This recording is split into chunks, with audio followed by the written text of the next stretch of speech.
নমস্কাৰ, মোৰ নাম শ্ৰীমতী নিহাৰিকা বৰুৱা। মই তিনিচুকীয়া জিলাৰ মাকুম মামৰণি গাঁৱত থাকোঁ। মই ক্লাছ 4ত পঢ়োঁ।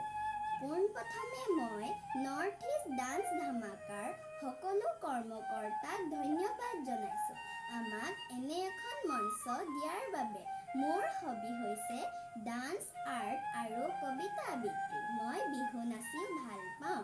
মই JDB নিউজৰ ফালৰ পৰা শিশু শিল্পীৰ সন্মান আৰু নৃত্যশিল্পীৰ সন্মান লাভ কৰিছোঁ। নৃত্যাঞ্জলি ডান্স একাডেমীৰ চিন্তুনাথ ছাৰৰ পৰা শিশু নৃত্যশিল্পী বঁটা লাভ কৰিছোঁ।